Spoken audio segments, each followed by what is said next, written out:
What if I told you this is the best electric pit bike on the market right now?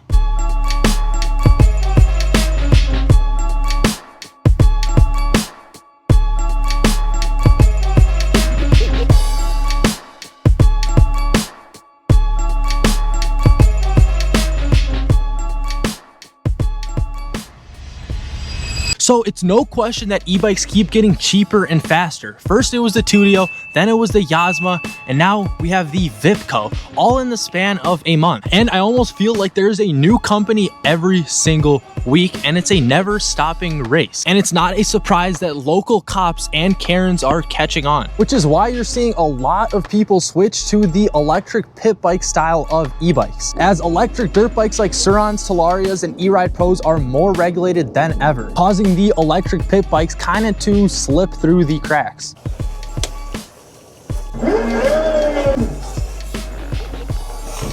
All right, boys, we are on the Vipcoo H3. We got my boy Brody on the 2025 Suron. So we got a straightaway right here in front of us. Nice way to start the video. We're gonna do a little top speed run. See what we can hit on the Vipcoo H3. This is full pinned. It tops at 30 miles an hour. We're going into the wind right now. We've been here a few times. We got my boy Brody on the 2025. We got some like abandoned trails out here, which is a fire ass spot. Crazy dope spot.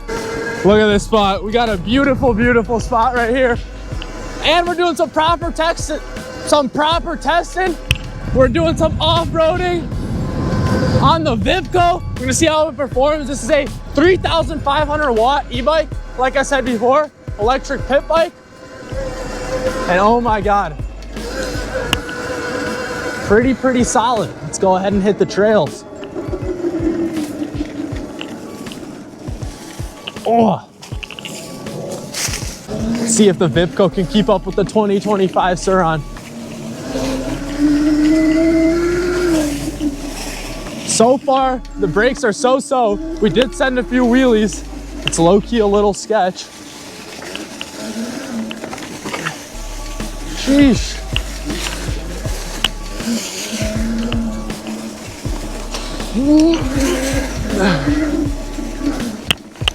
Wow. We are hard off-roading right now. Fire ass spot though.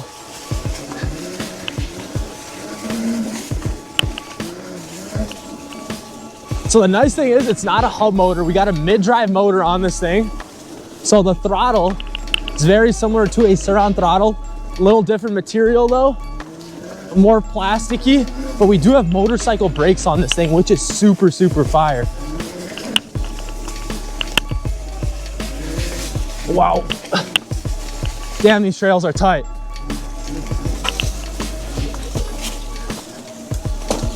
Damn. And these knobbies are holding good. Oh. My bike fits perfectly. This is where I slammed my motor last time. Oh.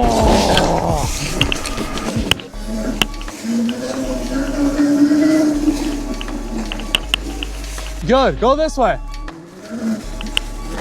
Little wheelie. Not the best for wheelies. The throttle curve is so weird on this thing.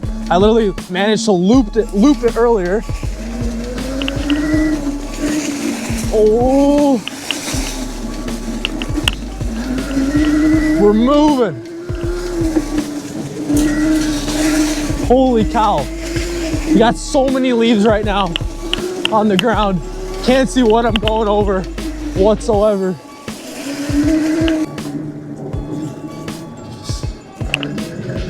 I don't trust it. It's so sketch. Bro, the throttle curve sucks. Pop it up.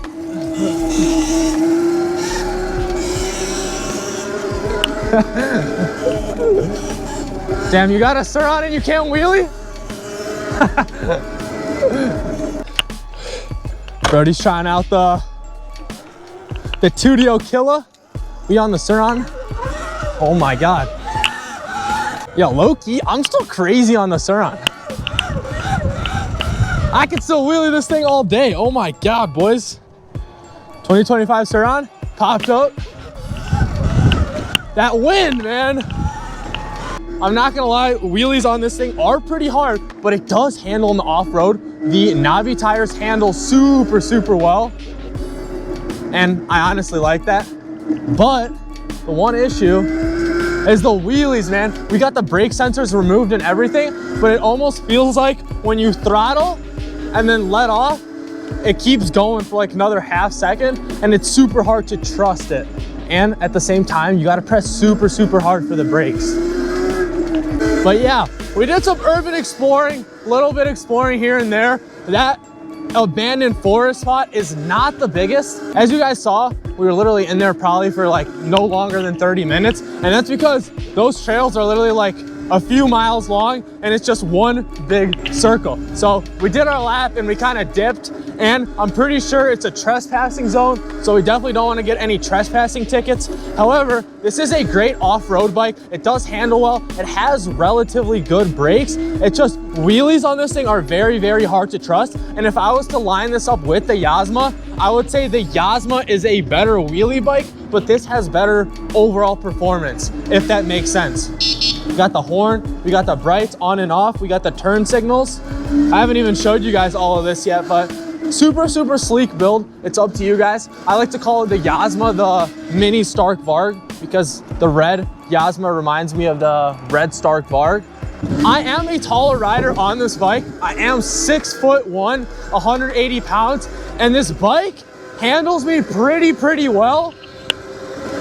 Like, the suspension doesn't bottom out.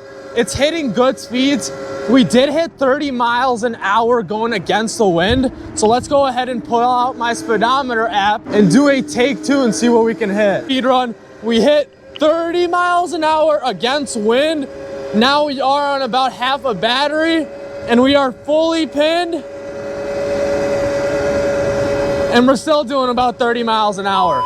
So for someone like me who's 185 pounds, this bike will do about 30 miles an hour. However, if you are on the lighter side, and I'm assuming if this bike is on a full charge, it will do the close to 39 miles an hour. And I don't know if this bike has to be unlocked or something, but I didn't see any wires to cut. I didn't see anything in the manual. We'll have to do some research off of camera.